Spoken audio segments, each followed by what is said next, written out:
L'homme est la mesure de toute chose. Imaginez que vous avez 4 heures pour disserter sur cette phrase. L'homme est la mesure de toute chose. Par quoi commencez-vous? Quelles sont les bonnes questions à se poser et comment rédiger une dissertation sur cette phrase-là? Il faudra tout d'abord réfléchir aux notions philosophiques qui peuvent avoir un lien avec cette phrase, mais également aux auteurs qui, eux aussi, peuvent avoir un lien avec cette phrase. Réfléchissez à cette phrase et imaginez quels seraient vos premiers réflexes si la question vous était posée le jour d'un examen. L'homme est-il la mesure de toute chose? Qu'est-ce que cette question implique comme autre question? Quelles sont les notions en rapport avec cette question et quelles réponses pourriez-vous apporter à cette question? Intéressons-nous déjà aux définitions de cette phrase. L'homme est la mesure de toute chose.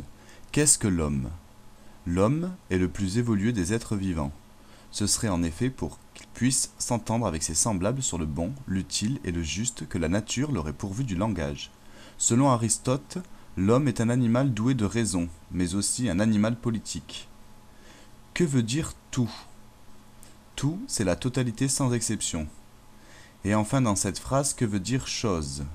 Elle désigne la réalité. En effet, Descartes disait, en parlant de l'âme, « Je suis une chose pensante ». Il disait également « La matière est une chose étendue ». La chose peut aussi désigner la réalité envisagée comme déterminée et statique, existant hors de la représentation. Elle peut désigner la réalité inanimée. L'homme est la mesure de toute chose est en fait une phrase de Protagoras, un philosophe qui n'a pas beaucoup écrit et qui fait partie de l'école des sophistes. On l'appelle aussi Protagoras d'Abdère.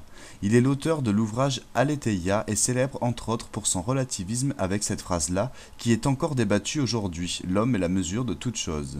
Elle signifie donc que chacun a sa sensibilité et que par conséquent, chaque sensation est particulière et subjective.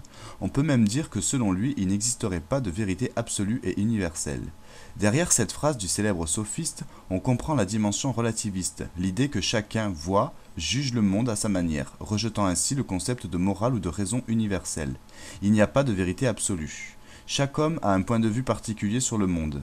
La réalité du monde ne peut pas être commune à tous car aucun individu ne ressemble à un autre. En effet, pour lui, l'homme, c'est-à-dire chaque homme, est la mesure de toute chose. Chaque homme a sa façon de voir, cela en reviendrait à dire à chacun sa vérité.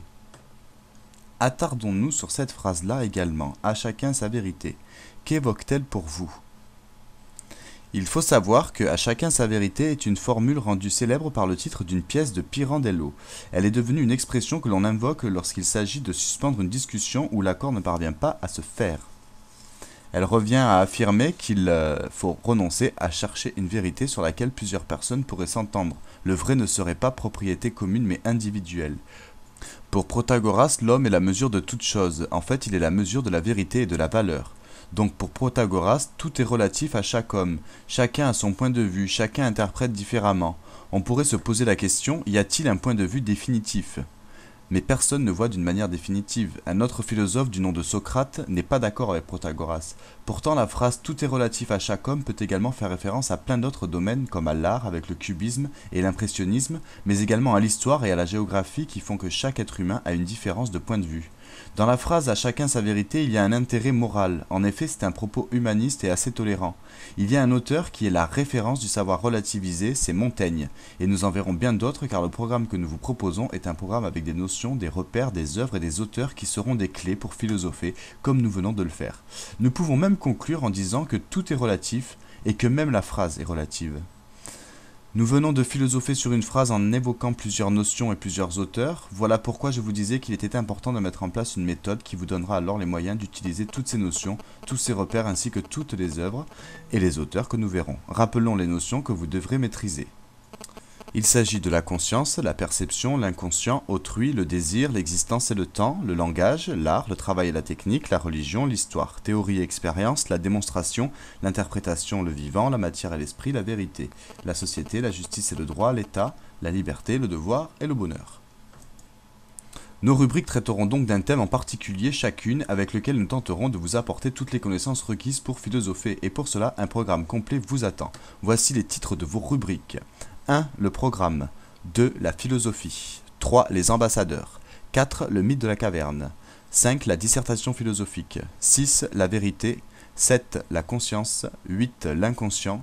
9. Autrui. 10. Le commentaire philosophique, 11. Le vocabulaire de philosophie, 12. L'épicurisme, 13. Le scepticisme, 14. La lettre à Ménécée, 15. La religion, 16. L'art, 17. Le discours de la méthode, 18. Le temps, 19. La mort, 20. L'état, 21. Du contrat social, 22. Le droit, 23. L'existentialisme est un humanisme, 24. La justice, 25. Le bonheur, 26. Le prince, 27. La liberté, 28. Le travail, 29. La technique, 30. Le langage, 31. Le désir, 32. Le vivant, 33. La science, 34. La poésie et 35. Les citations philosophiques.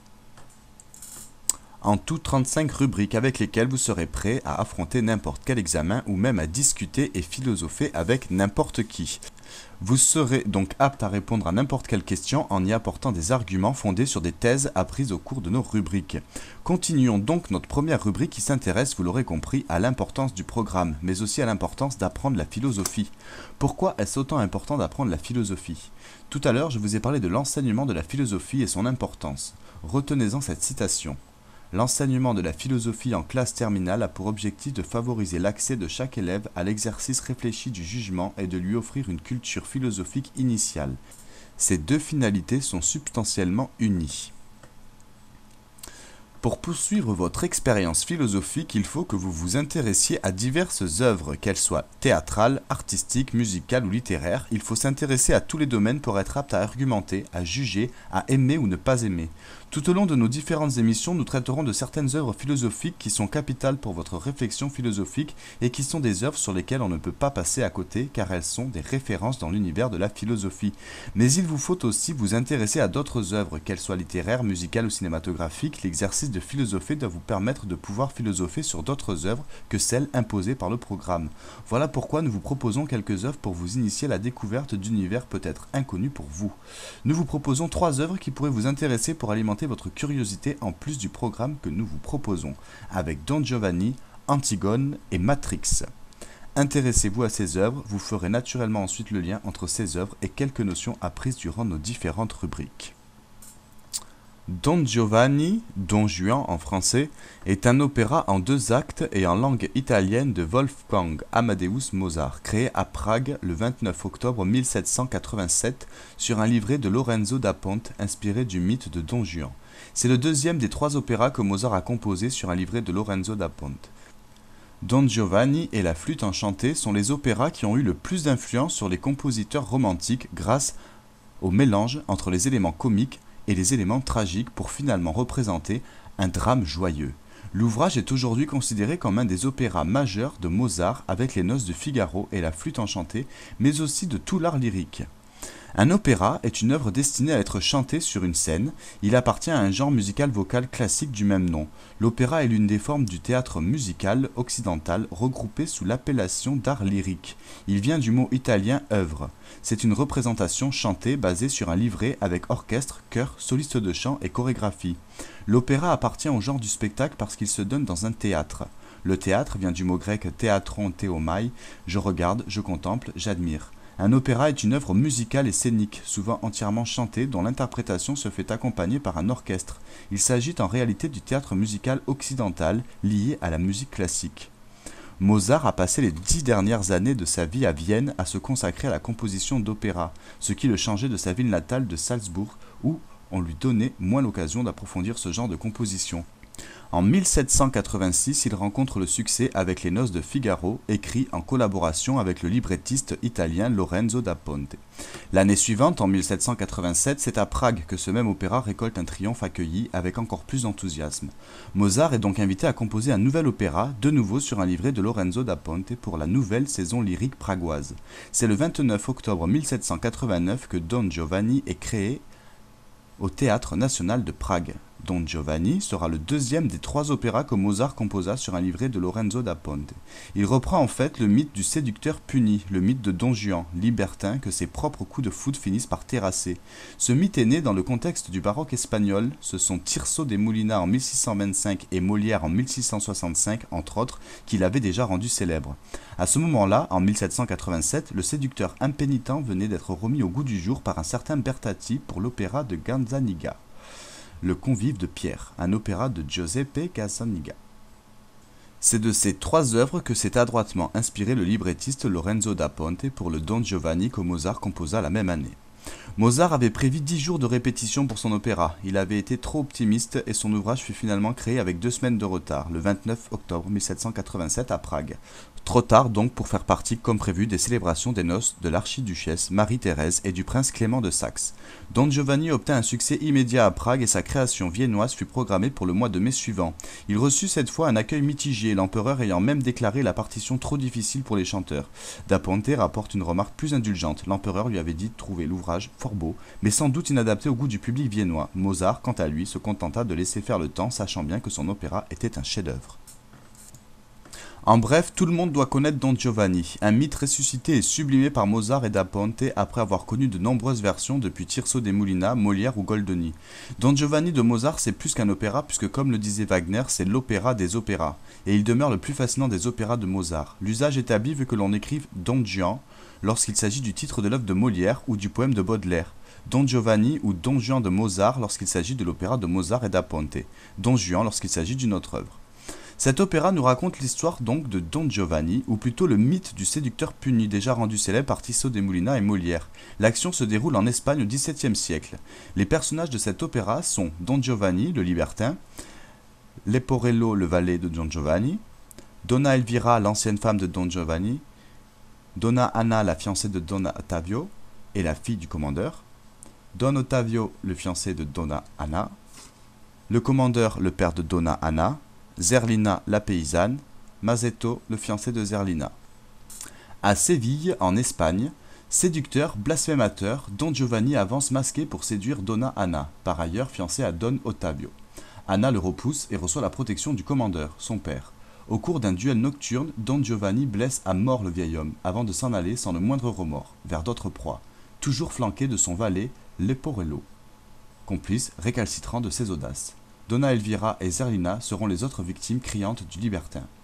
Le personnage Don Giovanni est un personnage impulsif qui est obsédé par le plaisir. Don Giovanni veut dire Don Juan en français. C'est un jeune homme noble qui, au grand désespoir de son père, passe son temps à jouir de la vie, que ce soit le vin, la bonne chair ou les femmes. Très grand séducteur, fin manipulateur, aidé malgré lui par son pauvre valet Leporello, qui doit subir les frasques de son maître. Don Juan attire les femmes dans son lit en leur promettant le mariage, avant de les délaisser complètement le lendemain. Après beaucoup de péripéties, il se retrouve pourchassé par les maris, les fiancés, les frères de celle qu'il a séduite et se réfugie dans un cimetière avec son valet pour se cacher des poursuivants. Il se trouve face à la statue de la tombe du père qu'il a tué et par bravade se moque de sa fille. La statue du père s'anime et lui demande de se repentir et de cesser de faire le mal sous peine de finir aux enfers. Don Juan, par bravade, invite la statue à dîner chez lui. La statue vient à son dîner et lui demande une nouvelle fois de se repentir. Don Juan refuse toujours. La statue du père lui propose alors de venir dîner chez lui. Don Juan, bien que terrorisé, accepte, lui tend la main. Il meurt foudroyé et disparaît dans les flammes de l'enfer. Après avoir perpétuellement glissé entre les mailles des filets et s'en être délecté avec concupiscence, Don Giovanni ira brûler dans les flammes de l'enfer, entraîné par le spectre du commandeur venu venger sa fille et rétablir l'ordre des choses. D'un point de vue musical et scénaristique, cet opéra est plus sombre que les autres de Mozart, mais on y trouve de nombreux éléments comiques qui permettent de faire baisser la tension. Pour conclure, on peut dire que le personnage de Don Juan est avant tout un mythe. En effet, les efforts d'identification à un personnage réel sont vains. On peut seulement lui reconnaître certains critères qui lui sont propres. À commencer par le plaisir, car il a un féroce appétit de vivre, chaque instant vécu lui procure une importante jouissance. Ensuite, un égoïsme cynique, puisqu'il est hypocrite, cynique et froid en manipulant hommes et femmes, en séduisant par le discours pour faire tomber la femme qu'il désire, en promettant mensongèrement le mariage, bref, en déshonorant les femmes. Fondamentalement, Don Juan recherche et vit dans le plaisir et la jouissance de l'instant présent, en s'opposant aux contraintes et aux règles sociales, morales et religieuses, ainsi qu'en ignorant volontairement autrui. Il est donc à la fois jouisseur et cynique, également égoïste et destructeur. Mais pas que ça. Don Juan est toujours dans l'idée de défi pour affirmer sa supériorité sur tout et sur tous. Il est fier et orgueilleux, se sentant supérieur également à la morale et à la religion. Il est totalement opposé aux devoirs qu'impose la vie sociale, mais surtout totalement opposé au respect de l'autre et à la charité chrétienne, ce qui fait de lui un antisocial. Le matérialisme est aussi très fort car Don Juan est un libertin qui vit dans l'instant et qui est aussi athée puisqu'il rejette toute morale et toute religion, même en tombant dans les flammes de l'enfer. Don Juan est donc un homme qui abuse de tout et partout. Avec sa violence verbale et physique, ses menaces et son refus de la contrainte, il est constamment dans le conflit. Il abuse également dans le pouvoir puisqu'il abuse du pouvoir de séduction mais aussi du pouvoir de position sociale. Derrière ses hardiesses et sa quête effrénée des femmes, ce sont Dieu, les hommes et l'ordre du monde que Don Giovanni raille et défie. C'est en cela que sa chute sera inéluctable et son châtiment foudroyant. Don Giovanni est la quintessence du génie mozartien, une sorte d'absolu du genre, où le haut et le bas de la nature humaine se côtoient, où flirtent le tragique et le grotesque, le sublime et le dérisoire, les élans spirituels et les plaisirs de la chair, le tout coulé dans la plus divine musique jamais écrite. Celle qui fera dire à Richard Wagner que Don Giovanni est l'opéra des opéras. Antigone est une tragédie grecque de Sophocle, écrite vers 441 avant Jésus-Christ, centrée sur le personnage d'Antigone. Antigone est citée pour la première fois dans les 7 contre Thèbes d'Échille. Fille de l'union incestueuse d'Œdipe et Jocaste, elle est la sœur de Polynice, Éthéoclite et Ismène. Antigone est donc la fille d'Œdipe, roi de Thèbes, et de la reine Jocaste, qui est aussi sa grand-mère. Antigone accompagna son père en exil mais retourna à Thèbes après sa mort pour épouser Aémon, fils de Créon. Au cours de la guerre des 7 chefs, ses frères Éthéocle et Polynice s'entretuèrent. Créon, frère de Jocaste, alors au pouvoir, fit donner à Éthéocle une sépulture décente mais ordonna que le corps de Polynice, qu'il considérait comme un traître à sa patrie, restât sans sépulture à l'endroit où il était tombé. Antigone, convaincue que la loi divine devait l'emporter sur les décrets humains, décida qu'elle enterrera son frère malgré tout. C'est Sophocle, dans son Antigone, qui offre le premier témoignage assuré de cet acte héroïque. Antigone est considérée comme la plus belle pièce de Sophocle. L'admiration provoquée par cette pièce à travers les siècles tient notamment au personnage d'Antigone. Le philosophe Hegel parle d'elle comme la plus noble figure qui soit apparue sur la terre. Dans cette pièce, les personnages principaux sont donc Antigone, la fille d'Œdipe et de Jocaste, Ismène, la sœur d'Antigone, Créon, le roi de Thèbes, Aémon, le fils de Créon et fiancé d'Antigone, Tirésias le devin, Eurydice, la femme de Créon. Suite à la mort d'Œdipe, ses 2 fils Éthéocle et Polynice conviennent de se partager le trône de Thèbes, régnant chacun leur tour. Éthéocle est le fils aîné d'Œdipe, tandis que Polynice est le cadet. Les 2 frères conviennent donc de gouverner successivement et par tranches d'1 an la ville de Thèbes. Éthéocle est le premier à régner, mais après 1 an de règne, il refuse de laisser le trône à son frère Polynice. Polynice va demander de l'aide à Adraste, roi d'Argos, qui lève une armée formidable de héros qui l'assemblent pour attaquer la ville de Thèbes et l'armée de son frère. Cette guerre est appelée l'entreprise des 7 chefs, puisque l'armée est constituée de 7 princes, Polynice, Tidée, Amphiaros, Cabané, Parthénope, Hippomédon et Adraste. Presque tous les héros des 2 camps périssent dans cette guerre pour le pouvoir. Les 2 frères s'affrontent et finissent par s'entretuer. Créon, le frère d'Œdipe, devient alors le nouveau roi de Thèbes. Il est l'oncle d'Antigone, des frères Polynice et Éthéocle et d'Ismène. Il est également le père du fiancé d'Antigone, Aémon. Après les disparitions successives d'Œdipe et des frères ennemis, il est le nouveau souverain de Thèbes. Suite à la mort des 2 frères, Créon ordonne alors les honneurs d'Éthéocle pour avoir défendu la ville et les refuse à l'autre frère. Il accorde donc à Éthéocle les honneurs mortuaires, puis fait publier un interdit quant au sacrement destiné à l'autre frère. Antigone, la nièce de Créon, se révolte contre cette décision et décide de rendre honneur à Polynice sous peine d'encourir une terrible punition. Antigone, dont les 2 frères Éthéocle et Polynice se sont entretués dans la guerre des 7 chefs, décide d'accorder une sépulture décente et conforme au rite à Polynice, et ce malgré l'interdiction formelle de Créon. Elle est cependant surprise et arrêtée par des gardes alors qu'elle recouvre de terre le corps de Polynice. Avouant volontiers ce qu'elle a fait, Antigone est condamnée à mort par Créon. Aémon, fils de Créon et amant d'Antigone, tente de faire fléchir son père mais n'y parvient pas. Antigone, quant à elle, s'obstine à justifier son acte et est condamnée à être emmurée vivante. Paraissant devant son oncle, Aémon, fils de Créon et fiancé d'Antigone, puis Tirésias, devin de Thèbes, interviennent en faveur de l'héroïne auprès du roi, qui se laisse finalement fléchir, mais il est trop tard, Antigone s'est déjà pendue, ce qui provoque les suicides consécutifs d'Aémon et d'Eurydice, la femme de Créon. Aémon, qui avait rejoint Antigone et la trouve pendue, se donne la mort. Apprenant que son fils est mort, Eurydice se suicide. Créon, fou de douleur et réalisant ses erreurs, sombre dans une folie qui lui fait espérer la mort. Si Antigone est considérée comme la plus belle pièce de Sophocle, c'est avant tout grâce au personnage d'Antigone qui est un personnage très fort. Sœur de Polynice et Éthéocle, les 2 frères ennemis, et sœur également d'Ismène, elle est aussi la fille d'une union incestueuse entre Œdipe et sa propre mère. Désignée plusieurs fois comme ayant hérité du caractère brutal et insolent de son père, Antigone décide de braver l'autorité de Créon en rendant les hommages funéraires à son frère. Elle agit par souci de justice face à son oncle qui demeure intraitable, pour qui aucune entrave n'est permise. C'est lui le seul juge et son autorité doit être être incontestable. S'insurgeant contre les lois humaines au nom des lois divines, Antigone accepte de mourir plutôt que de se plier à la raison d'État et à la logique du pouvoir. C'est un personnage au grand charisme qui, malgré les opposants, réalise les buts qu'elle s'est fixés. Elle associe des qualités qui font d'elle une héroïne tragique et évolue calmement vers son destin inéluctable. Elle incarne une sorte de pureté idéale, d'absolu, de la jeunesse qui refuse, même au prix de sa vie, les compromis et les hypocrisies du monde. À travers cette pièce, on peut constater deux figures symboliques très importantes, à savoir Antigone et son oncle Créon, une Antigone face au pouvoir établi par Créon et qui va s'en opposer. Matrix est un film de science-fiction réalisé par les frères Andy et Larry Wachowski et sorti en 1999. Il raconte l'histoire de Thomas Anderson, un jeune informaticien connu dans le monde du hacking sous le pseudonyme de Neo, préfixe grec signifiant nouveau et anagramme de The One en anglais signifiant l'élu. Programmeur anonyme dans un service administratif le jour, Thomas Anderson devient Neo la nuit venue. Sous ce pseudonyme, il est l'un des pirates les plus recherchés du cyberespace. Il est contacté via son ordinateur par ce qu'il pense être un groupe de hackers informatiques. À cheval entre deux mondes, Neo est assailli par d'étranges songes et des messages cryptés provenant d'un certain Morpheus. Celui-ci l'exhorte à aller au-delà des apparences et à trouver la réponse à la question qui hante constamment ses pensées. Qu'est-ce que la matrice ?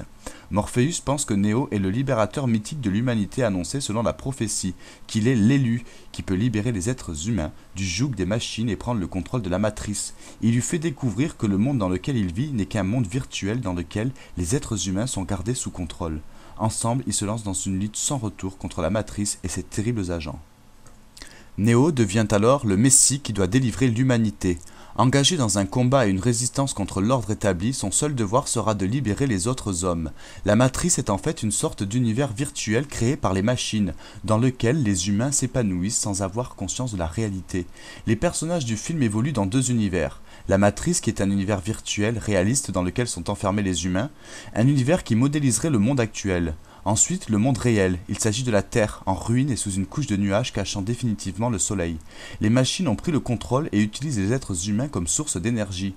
Pour les garder vivants et productifs, elles les branchent à la matrice pour leur donner une impression de liberté. C'est Neo, l'élu, le sauveur de l'humanité, qui, par la seule force de son mental, va contrôler et dominer le monde illusoire et virtuel en le traversant jusqu'à le faire voler en éclats. Le film ne peut laisser personne indifférent car en effet il impose à tout spectateur une réflexion. Car dans le film, Neo sort de l'aveuglement, de la passivité où il était. Il quitte le cocon très spécial qu'on avait fabriqué pour lui. Neo parvient donc à une progressive prise de conscience de ses capacités. Le film affirme que la réussite réside dans le dépassement de soi, dans le fait d'y croire. Neo apprend à mettre en question la manière dont il pense, dont il perçoit le monde autour de lui. Il apprend à voir autrement. Le spectateur ne peut être que touché car Neo apprend à renoncer à sa passivité et prend de l'assurance. Il prend confiance en lui-même.